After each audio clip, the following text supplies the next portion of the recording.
Good morning. I found my archaeology study Bible. One of them, I have another one.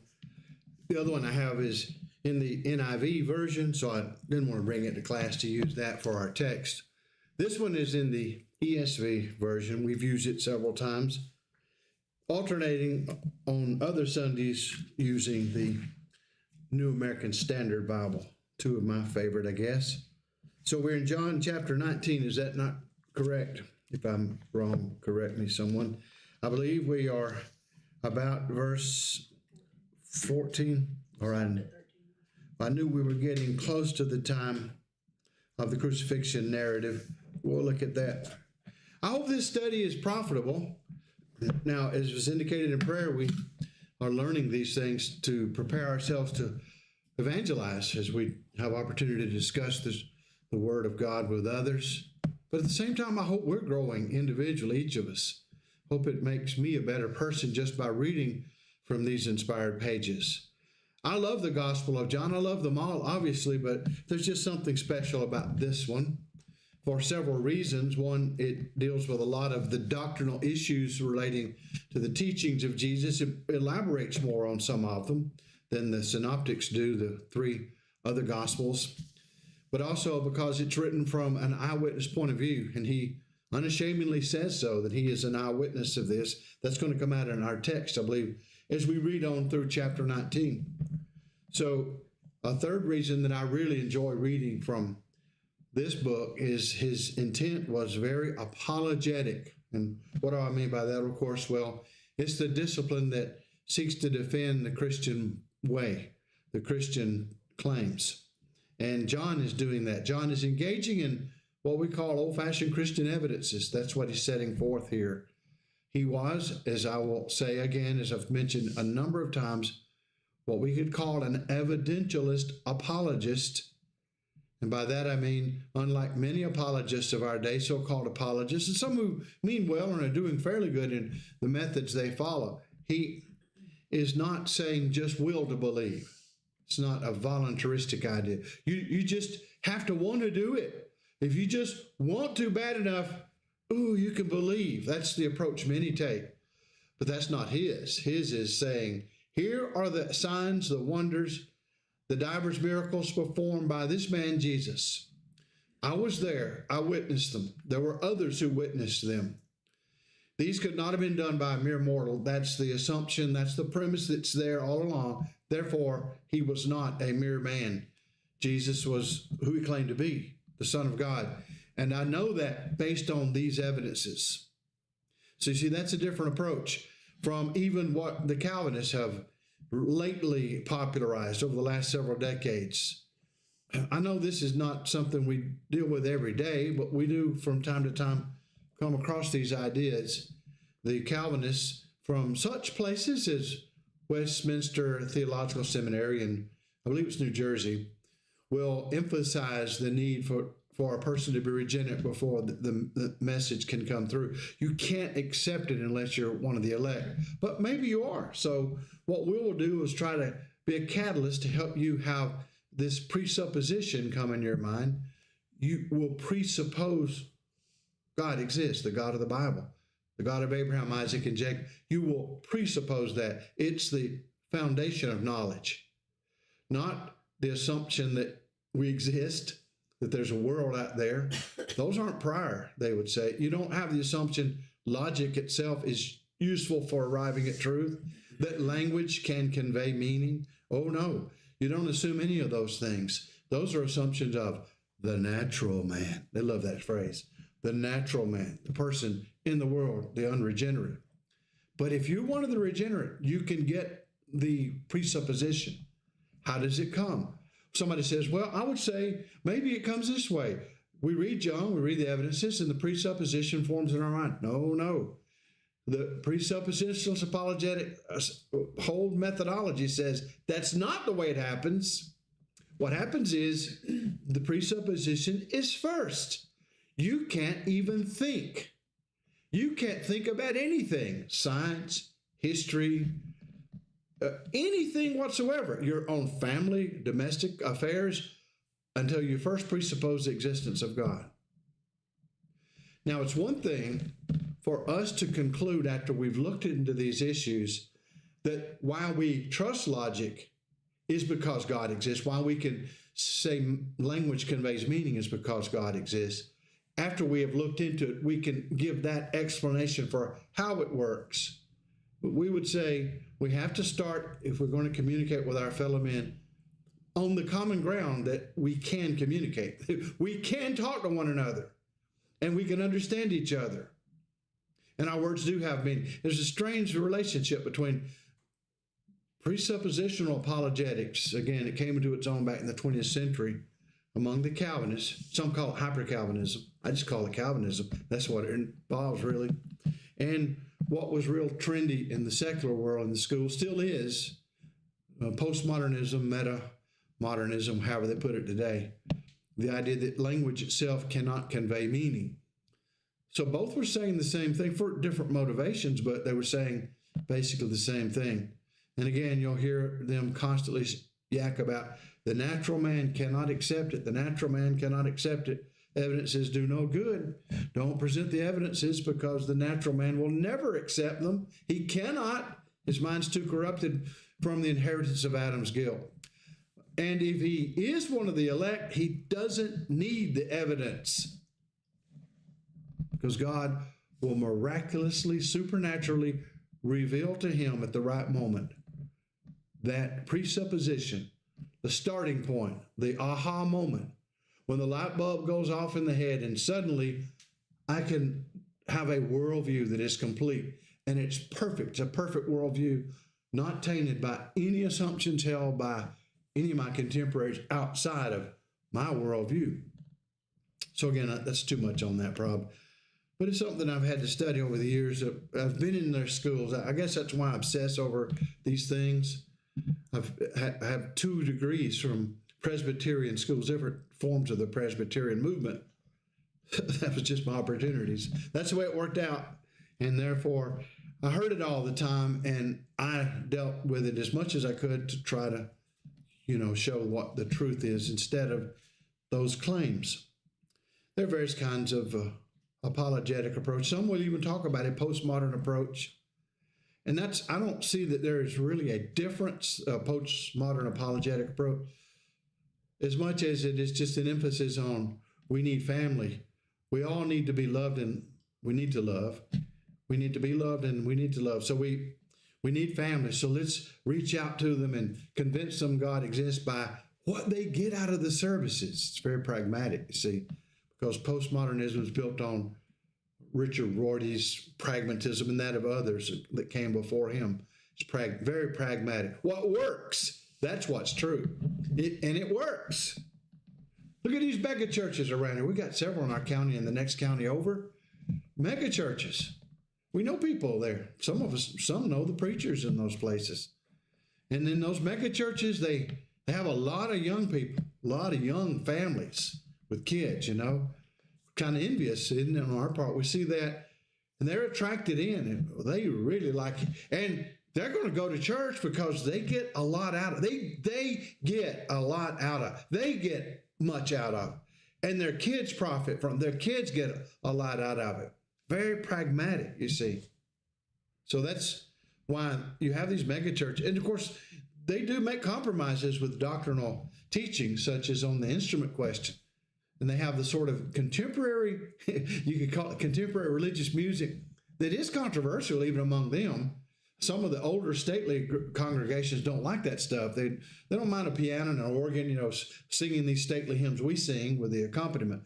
But the guitars and the saxophones and the drums and the amplifiers, that stuff gets out of hand, they think.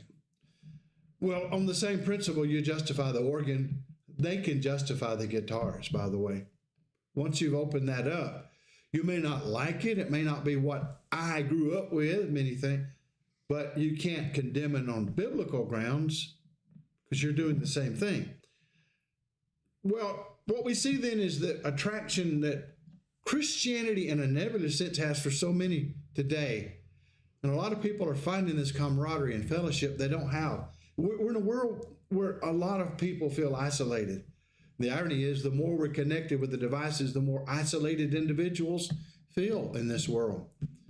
So coming to church is helpful. Now, that is a benefit of, it's a byproduct of obeying God and assembling with the saints, but it is not the essential reason why we come together, which is obviously to glorify God, to worship, and now to study the Bible, if I would ever get into it, right? So anyway, we've set those things up in a preliminary fashion. I love the Gospel of John. I really said all that to say we're closing the book before long. We'll be through with this, and we need to come up with an alternate plan, something else to discuss. That is, if you want me to continue in this capacity, I'm willing to do so if the class wants it and you don't have any other changes in mind. But if I were to continue to teach, we need to come up with some different things we could look at. So everybody be thinking about that, please, everybody. I'd like to hear from all of you, your views on the sort of thing we could study in our next semester. It's been a long semester, has our next period of study. All right, so we're in chapter 19, and as has been indicated about verse 14.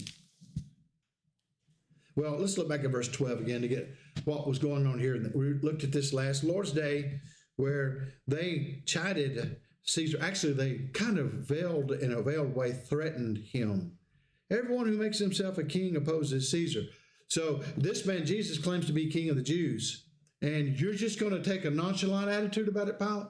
You don't take this seriously? Well, Pilate understood right away that it was not the same kind of claim Caesar was making. He could see Jesus was not claiming to be a conquering king with an army. It was a different kind of kingship. But they still put the pressure on him. So when Pilate heard these words, verse 13, he brought Jesus out and sat down on the judgment seat, a place called the stone pavement. We saw that last week, or the pavement, and in Aramaic, Gabbatha. So that's the word for the pavement there. I have some pictures in the archaeology book here on the stone pavement, which could have been close to where Pilate's court was. We're not exactly sure. There are a couple of suggestions made by archaeologists in the old part of Jerusalem, exactly where Pilate's court would have been. The bema, B-E-M-A in English, the bema, which would be the raised bench. It's like we say today, before a judge, you come to the bench. And we're not exactly sure. There are a couple of alternatives. But there's one picture that has a board game that's carved into the stone, into the pavement, circles and lines and stuff, that Roman soldiers played. Probably a game of chance of some kind. They might have thrown dice or something over it, some kind of game we don't quite understand. We can see it's a board game there at the pavement. Now that will be significant because later they're going to be playing these kind of games during the crucifixion to stave off the boredom, I guess. So they did this so often it was getting to be old hat probably with them. So the stone pavement, Aramaic Gabbatha. Now it was the day of preparation of the Passover. Some have disputed about the meaning, or they've questioned, well, what does that refer to? Well, evidently in this case, you're talking about first, this is a Passover that's a week-long affair among the Jews. It's a Passover week. But then there is the special day of the Passover and eating the Passover meal. There's going to be a high Sabbath the next day, that following day, the Saturday. It's a high Sabbath. What makes it higher or more important than other Sabbaths? Well, it's the Sabbath that comes during the week of the Passover. So that's what makes it special, the high Sabbath. Now, this is the day of preparation, which is the day before that high Sabbath, which would have been, as we have our ways of reckoning time in the week, it would be Friday. So it was about the 6th hour. He said to the Jews, "Behold your king." What was Pilate doing by saying that? Behold your king. Well, by now, what did he look like? We already got through that part, discussed the Passion of the Christ last week, and looked at what we thought about and remembered the Passion of the Christ, the vivid portrayal of the beating. So he says to this pathetic figure about him, "Behold your king," they cried out. "Away with him! Away with him! Crucify him!" Skeptics say, they wouldn't have said that. The Jews didn't have the power of capital punishment. Duh. Why not just read the text as it's straightforward in front of you? All right. They admitted earlier, we don't have the power of capital punishment. in our rule over Jerusalem. The Romans are the overlords. They have that power. They have that final say. That's why they went to Pilate. Duh. So Pilate's asking them, really, what do you want me to do with this man? And they're saying to Pilate, crucify. You, the Roman with the authority, crucify him. So is there a discrepancy? I never cease to marvel at the boneheadedness of skeptics. Many, they're not all that way. There are some highly sophisticated ones out there. And it's not a matter of being educated or not educated. I'm talking about boneheaded PhDs, all kinds of degrees.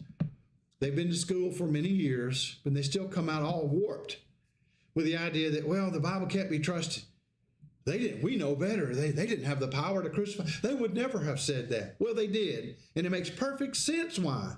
They said that you, the Romans who have the authority, crucify him. Now, how's that a discrepancy? So again, they will grasp at straws. I mean, they will dig up, hunt the flimsiest of excuses to try to claim there's an error in the Bible. Well, look at Pilate's response. Isn't that clear that that's to whom they're speaking? Shall I crucify? Oh, yeah. I mean, obviously appealing to him. Behold your king, he says. Here he's standing here. A really pitiful sight. Behold your king. I guess, I don't know, he may have thought there might have been a little bit of decency left, maybe a little bit of compassion in the crowds as they saw him. He's already been beaten. Isn't this enough punishment? Look at what's happened to him already. But no, they're full of bloodlust. This is not enough. He's got to be he's got to be killed. Not only that, we're not even going to stone him. They couldn't legally do that. They did stone people. They got worked up, forgot, and when they were in a frenzy, and would stone people like Stephen later, but they didn't have legal authority to do that. But they don't want him. Stoning, you see, is sort of like today. It's an honor to a military man if he's shot by a firing squad, if he's guilty. You don't hang him. That's horrible to hang him. But if you could shoot him with a firing squad, I could go out with dignity. Well, you kill a Jew with stoning, that's not like hanging him on a tree. You hang him on a tree, that's the worst insult. You not only kill him and torture him, but it's an absolute degradation of his personhood. You're saying he's absolutely worthless. And that's one of the reasons why the Romans liked this form of punishment. They were making a statement. The chief priests answered. Now, the chief priests, they would have been what party most likely? Remember, we looked at this. Which sect of the of the Jews? These would have been the Sadducees. Yeah, chief priests would have been the Sadducees. Remember, those who controlled the temple were the aristocratic types. They were aristocrats. They were moneyed people. They were the dukes and the lords and ladies, if you go to another place in time. See what I'm saying? They were the upper crust. Highly educated, very urbane, very cosmopolitan. And I mean that literally. They looked out to the Greek world at large. The Hellenistic influence was all around them. Came in with the Romans, with the conquest by the Romans. There were gymnasia in bathhouses, that is, around Jerusalem at times, and in other parts of what we call the Holy Land today. They were looked down upon by the good Jews and scrupulous Jews who read their Bibles. Where you go naked into the gymnasium like the heathen did. But that sort of thing was there. And the Sadducees compromised with that. And it seems they even compromised with the worldview of secularism, we call it today. Because the educated Greeks were highly secularistic. And they had real serious doubts about life after death. They had some sort of nebulous views and some myths they told that were comfortable, some of them. But the average one of them didn't think, once you died, they thought that was the end of you, as the average educated person in many parts of our country today would think. I say average, at least that has been the case. We hopefully are seeing maybe a major change. It's slow to come about. And by the way, if there is such a change occurring, if the momentum doesn't continue, nothing big will happen. But if the momentum does continue, we must be realists. It won't happen overnight. It will take generations. Now, you can see a lot of positive good coming in one generation, but to make a major revolution culturally in this nation, it's probably going to take nearly as much time as it took for the corruption to set in, and that's decades. Anyway, how do we get on that? So the upper crust people, the chief priests, the Sadducees, basically, they are willing to say, we accept Roman rule. We have no king but Caesar.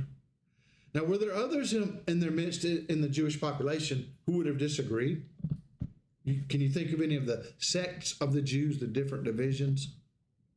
Well, there were certain ones. You had those that were known as zealots. I remember studying about them. You had Pharisees, Sadducees. In some parts, you had a community, special community around Qumran that we have known in some parts of history as the Essenes, and it's likely that's the sectarian community that was around Qumran, where we got the Dead Sea Scrolls from, who had preserved those writings. And you had zealots. They're mentioned in Scripture.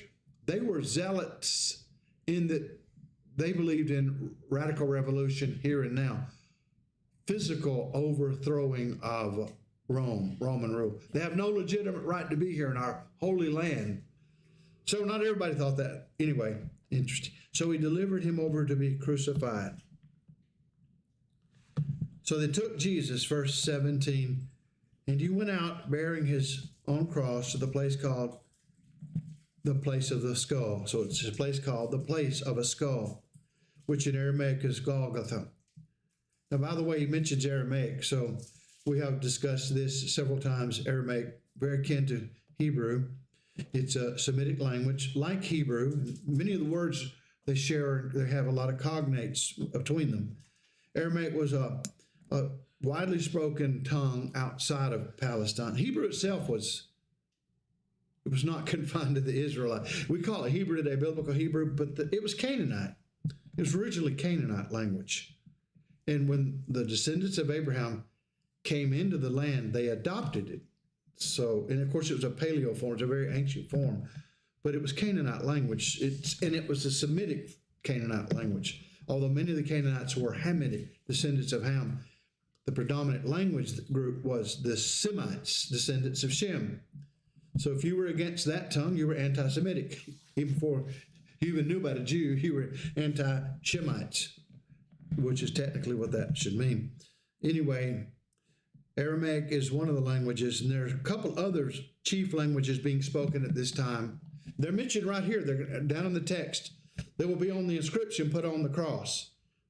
It will be written in 3 different languages because these are the 3 chief languages being spoken and understood in Jerusalem at this time. Do you remember what they are? You probably see it. What? What was the first? Aramaic? Latin and Greek. So Aramaic, again, a Semitic language similar to Hebrew, very widely spoken throughout the Middle East, all the way over in Iraq, places like that, up in Syria, all around. That would have been the common language. Then you had Latin, which of course is the language of who's occupying the land? The Romans. It's Italian. It's just what you'd call Italian, I guess, at that time. But it's wider than Italy, obviously, because the Romans had conquered so much of the known world. So it was Latin. And is Latin a dead language? Well, not really. Latin is not spoken in its pure form, its first century form today. But Latin, I would say, is definitely spoken in a number of countries. It's just evolved and changed over the centuries. Any examples of Latin today in that broad sense? Spanish, French, Italian, Portuguese, what else? Romanian. Seems like there's another one. I'm trying to think there's another one. Anyway, you have at least those major Romance. Why? Rome. Romance, Rome. Languages of Rome. Languages that emanated from Rome. You could also make the case English. Well, how in the world? Well, English is Germanic. The core of our language is Germanic. But we've borrowed so much from the Roman soldiers, and they had such an influence in the British Isles. A good chunk of what we say is just pure Latinisms, come right out of the Latin. Okay, well, that's not necessary. I don't mean to be wonkish and nerdish more than I normally am. All right, so it was written, that was an interesting thing. One of the things I did want to say was lately, Scott Gleaves, as I mentioned, Dr. Gleaves, an acquaintance of mine, a gospel preacher who went to school with me. We were working our PhDs together at Amridge, added one of his essays to the compendium in honor of Dr. Rodney Cloud, who was the dean of our school. It was a bunch of scholarly articles that were being, and on that, I think it was Scott, if I'm not mistaken, it was Scott, talking about the languages of Jesus. Now, a number have written about this. You can find a lot on the internet about it. And it's generally assumed he spoke Aramaic. Obviously, he did. Of course, Jesus could have known every language. But I mean, commonly he spoke Aramaic, but not all the time, and not necessarily. We assume it was always Aramaic among the Jews. But Greek was widely spoken even in Judea and in Galilee, much more in Galilee, I guess, than in Judea. And it was spoken in Jerusalem. It was understood. So a great deal of what Jesus said could have been in the Greek language itself. Anyway, why does that matter? I'm sorry. So the chief priests of the Jews. Look, I just think history itself touches on so many areas of Bible study and helps to illuminate our understanding of what's going on in the text. We have some background, even just basic background. Well, I missed it. I'm sorry. I went over it. So I've got a whole page about the Temple Mount in between here, so it's dividing up the text. So we hadn't read past 19. Pilate also wrote an inscription and put it on the cross. I mentioned it a while ago. It read, Jesus of Nazareth, the King of the Jews. Hey, maybe we ought to get Reagan to make a poster like that. That'd be nice. Put around with like an inscription, old inscription, maybe with nailed. Jesus of Nazareth, the King of the Jews. Anyway, I thought it'd be a novelty. Many of the Jews read this inscription. Well, how did they see it? Well, it was in a common location. It was a well-traveled area. The place where Jesus was crucified was near the city, and it was written in Aramaic and Latin and in Greek. So the chief priests of the Jews said to Pilate, do not write the King of the Jews, but rather this man said that I am the King of the Jews. In other words, they knew he claimed to be, but don't put out he is. What's the difference? What would be the difference if he were to alter his inscription? Well, yeah, in one case, when the Romans put it up, it's an official declaration, is it not? It's official. So the Roman government is saying officially, this is the King of the Jews. And the Jews were too prideful to accept that their king was hanging on a cross and being crucified because of their wickedness. They just could not abide the idea that our king is like this one. But it's kind of funny that Pilate is rubbing salt in their wounds that are self-inflicted because of their pride. Do not write the King of the Jews, but rather this man said, I am the King of the Jews. And in this case, Pilate, I guess he's having it up. Sometimes you can just get filled with the constant bothering of other people, and he was bothered to death, basically. What I've written. Nope, I'm not changing it. Forget about it. That's what's staying up there. When the soldiers had crucified Jesus, they took his garments and divided them into 4 parts, 1 part for each soldier. So how many soldiers? They divided them into 4 parts, 1 part for each soldier. Hudson would know. When I have a grandson who's 11, he's doing that kind of math. He would know probably. I wouldn't know. I'd have to look in the back of the book. I think it'd be 4, wouldn't it? Also, his tunic. Now, here's something interesting. The tunic is like a long shirt, like you put on a T-shirt and went all the way to your feet, basically something like a T-shirt. It's not, not flimsy like a T-shirt. And in this case, it's unlike a lot of tunics. Many tunics were made, by the average person. They couldn't afford really expensive ones by sewing together various pieces of cloth and making the whole outer garment, the tunic. But not Jesus. Somebody had evidently provided it for him, I would think, in a special way. So this is an unusual one. His tunic was seamless, woven in one piece from top to bottom. And that's normally something only a wealthy person would have. So they said to one another. Now, it's not that they're trying to make the case, the author here, by saying this, Jesus was somehow rich and had a secret bank account. It has something much deeper to do with, it has to do with prophecy. So they said to one another, let us not tear it, but cast lots for it to see whose it shall be. I mentioned that pavement a while ago with the drawing, where they would throw dice and things. It's sort of like that, casting lots. It was a game of chance. So One of us will get it out of the four. One of us will get this whole tuna. You don't want to rip this thing up. It's too nice to divide it up. And this was to fulfill the scripture because it's in Psalm 22. They divided my garments among them, and for my clothing they cast lots. Written in the Psalms hundreds of years before this event. But the psalmist was guided by God's Holy Spirit. And no doubt the psalmist himself, the author, would not have understood the import. He would not have known. If anybody asked, well, what do you mean by that in that psalm? Well, here's what's going to happen one day. That wouldn't have occurred to him. He was guided to say these things unbeknownst to him from heaven because God foresees the future. So the soldiers did these things, 25, but standing by the cross of Jesus were his mother and his mother's sister, Mary, the wife of Clopas. Now in the Greek, there's some ambiguity slightly, whether this is a positive, mother's sister, that is Mary, the wife of Cleopas, or whether his mother's sister may be unnamed, and also Mary, the wife of Clopas. And Mary Magdalene. So there were various women there. When Jesus saw his mother and the disciple whom he loved. Now, what have we already determined? We've heard that phrase before when we study the book of John, the disciple whom Jesus loved. It's the author of the book. That's right. It's the author of this very book, John. So he saw him stand nearby. He's speaking from the cross. He said to his mother, "Woman, behold your son." What a pathetic sight.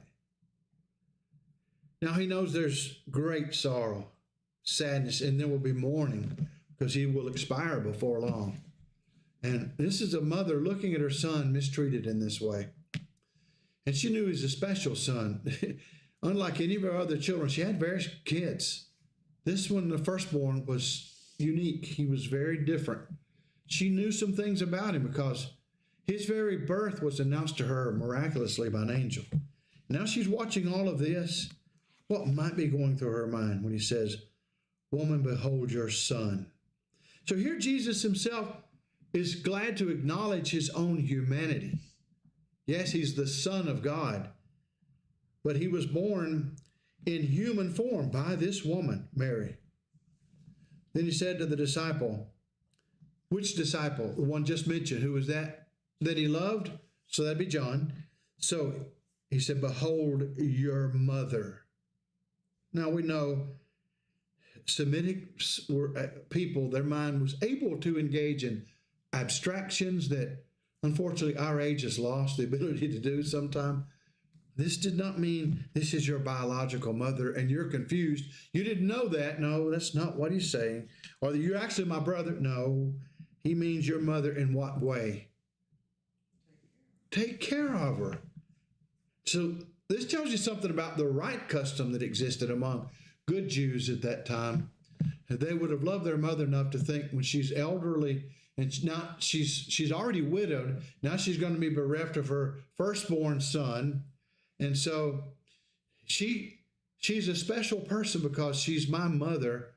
John, take her in. Now he had other brothers and sisters, but evidently they must not have been around, or they didn't have the same interest in her as John. John realized she's a very special person. And from that hour, the disciple took her to his own home. What rich treasure trove she was to John. Now, what is he doing here? Years later, he's writing a book. He's telling us about things. And how did he get this information? He was an eyewitness, for one thing. He was guaranteed to say the right thing because God's Spirit guided him through the process of inspiration. But in terms of research, how many interviews would he have with her later on as they would sit around bread and maybe at candlelight? He would talk to her and she would tell him stories about Jesus. Anyway, it's interesting to think of Mary stayed around in the early church for a fairly good time after this. It appears, too, we could say later, Luke, the author of Luke, Acts, while Paul was imprisoned in Caesarea, had some time on his hand. He didn't go to jail. He was Paul's traveling companion. But he hung around the area. So what did he do? He had a keen mind. He was a researcher. He was a doctor, a physician. So he spent his time interviewing people about these events. He said he did, Luke 1, 1-4. That he researched this thing thoroughly. He looked at all that had been written, like Mark, perhaps, or Matthew.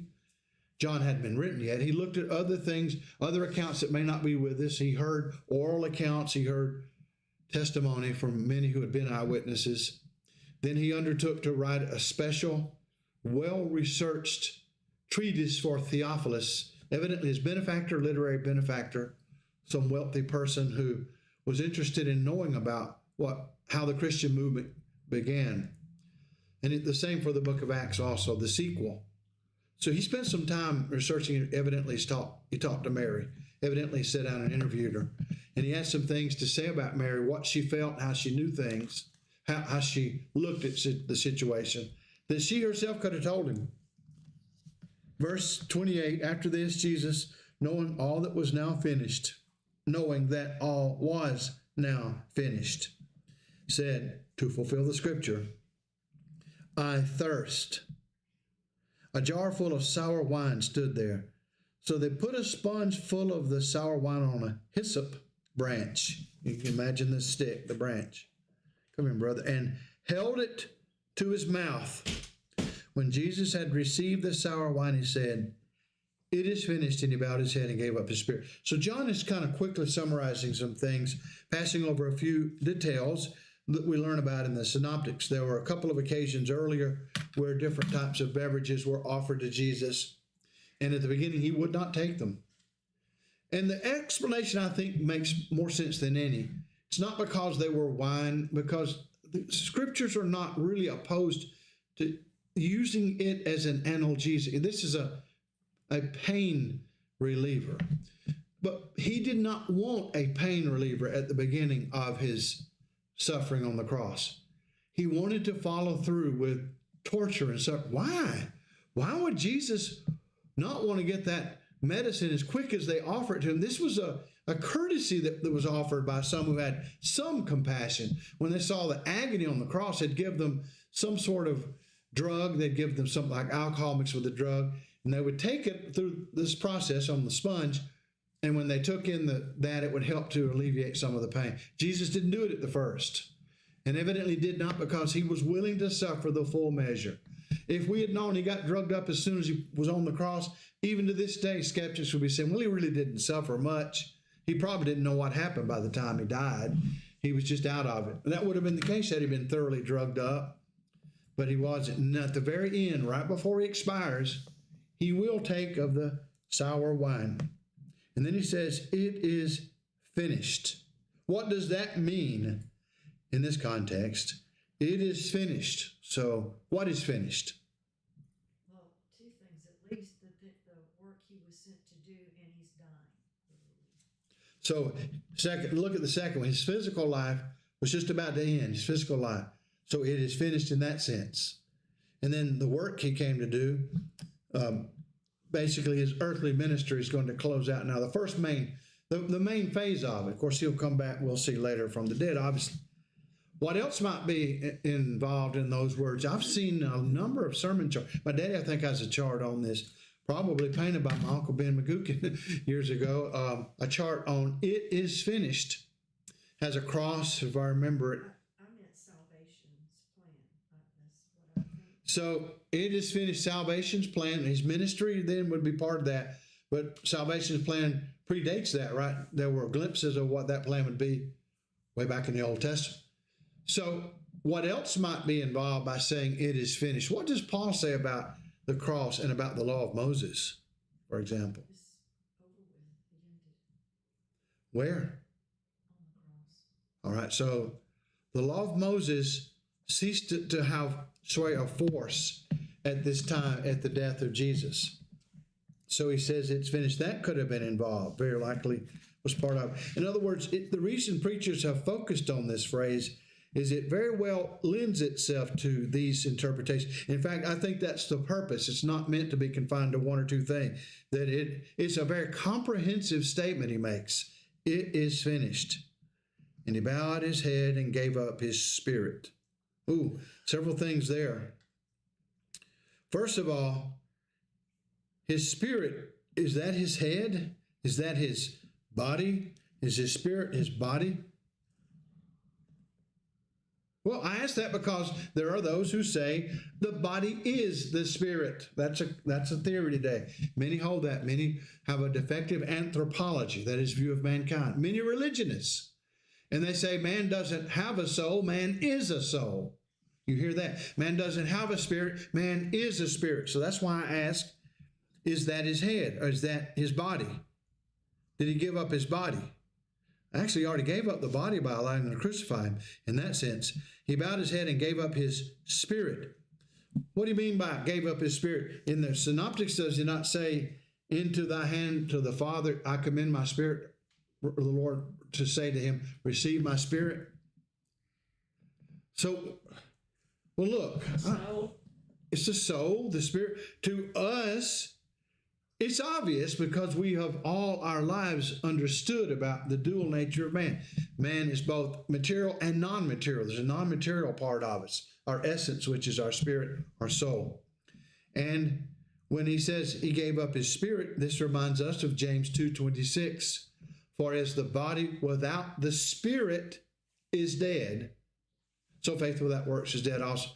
There's a lot there. I mean, to answer our friends in the denominations, their faith is a dead faith. It's like the body, a corpse, because it's without works, obedience. But anyway, another thing we learned, that was not the principal reason for bringing it up. James is just indicating what all the Jews knew, that if you take a body, okay, the body plus the spirit equals what? Life, a living human life, a living body.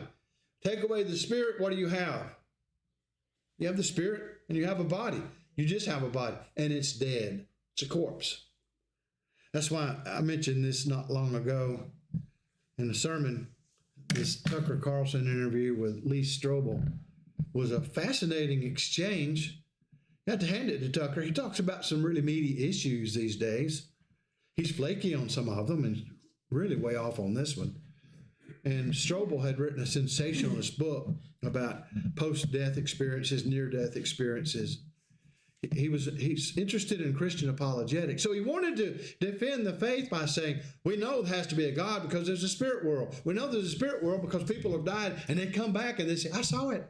I mean, no, it's in our point of view, that's not strong evidence. And the tendency for people to ape others' stories they've heard, the tendency for people to have imaginations undergoing these traumatic experiences near death when their body's really under stress, and their brain, therefore, their minds, is just so great that I don't know that any wise person put a great deal of stock in those testimonies.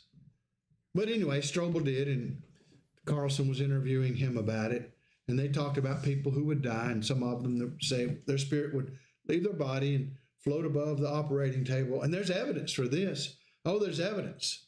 One of them, before he died on the operating table, was just about to die. He said, there's a strange mark in the dust above the top of that fan blade. Well, you can't see that. There's no mirror up there. But then after he died, he died, they said. He floated up for a while and he saw the mark where somebody had cleaned the top of the fan blade, and he came back down. And when he awoke again at some point later, several minutes later, he said, you can check out that fan blade on the top of it. There's a mark there. That's just incontrovertible evidence. There's just no way you could get over that. And Mr. Strobel and Tucker Carlson, they had to have it right. That had to be a near-death experience, did it not? Who heard that? Well, somebody, Strobel's taking stories. Somebody told this story that they heard it from somebody who heard it from somebody who heard it from somebody. You know, our Pentecostal friends are always saying, miracles happen every day. Well, show me one. Well, they happen over in India. They're happening in Africa, not here. I was just going to say that, I mean, if you want to take that kind of recounting of an anecdote as evidence, then we're surrounded by aliens and Bigfoot, and I mean, people claim to see all kinds of things. That's one point. That's a good point. The other point is that no one has died and come back except for well, there's a couple of people, I guess. Well, they say they do. But Jesus, I mean, how does that not cheapen, Jesus' resurrection? People talk about, oh, I died and then I came back. Well, Strobel's intent was not to do that. He wrote a book earlier on the resurrection. He's a lawyer and a journalist and an amateur apologist. He had some good stuff in his book on the resurrection of Jesus. Historically, that was several years ago. My only copy is in Spanish. I have the Spanish version of it, but it's a good book. But on this, I don't have the newest one he's come out with that they were talking about. But that is the question I would have. You see, what is death? They don't just say that they have imaginations. They say that they actually die, not just clinical death, quote unquote, actual death. Death actually ensues. The person is dead because they say the body leaving, the spirit leaving the body is death. And the spirit left the body. Sometimes they tell stories of how they floated up and down the halls of the hospital. They could look in on people. Oh, Sister so-and-so is sick. Well, how did you know? She was just brought into the hospital, but I saw her in room 308. That sort of thing they say they tell. Dale C. Allison Jr., Dr. Allison, is one of the greatest British scholars. I guess he's still alive. He's not I wouldn't call him an evangelical as we are, where he's a Bible believer, but he's a serious historian. Hey, come in, brother. And he was talking about the resurrection of Jesus. He said, I don't know we can say it was actually a bodily resurrection, but certainly his ghost came back and they saw his ghost, he argued. In his book on the resurrection, he said, I see ghosts. Now, you'd think no, he was serious. He said, I had a friend that died. I didn't know it. And it was way off in another community. Nobody had even told me. But that friend came into the room and spoke to me. I was at my study and I looked up and he was there. We had a conversation. I thought, that's odd. Had to get in, and he left and I didn't see where he went. And then it was only later a messenger came back and said my friend had passed away. And I looked at the time and he just came by on his way out. He stopped by my office. Dr. Allison. Okay, everybody wants to believe, and those stories get told all the time. And I'm sure everybody in this room has a family member or someone, acquaintance, somebody who has had similar kinds of experiences. But the fact is, the Bible says that death is the separation of the spirit from the body. That's death. How many times will it happen? Hebrews 9:27. It is appointed unto man once to die. And that does mean to die once. But after that, the judgment. So this idea, the spirit leaves, it comes back. Spirit leaves, gets sick, and comes back, is a contrary idea to the scriptures. Come right in. Any more questions or comments? Where has our time gone? No, they call it a near death, not a death experience. Well, near death. Lee was talking about post-death experiences. Yeah. He differentiated from near-death experiences. The thing I've seen people say, somebody's in a casket days later, coming back to life. That's what I'm talking about. That kind of stuff is clearly not possible. Now there are people that is well documented. That's what they call them, dead ringers. The people were buried alive mistakenly. I'm not talking about that. I'm talking about people that are dead, officially dead, coming back days later. I've heard of people claiming that happened, and of course that just can't happen. I'm saying that's to even claim that. It cheapens Jesus and his death on the cross, his resurrection. Well, it's just part and parcel of all such claims to miracles today. Whether you're of the Pentecostal group or not, there's so many people who want to believe in miracles, and that is things that are so wondrous they're beyond, they completely defy physical explanation.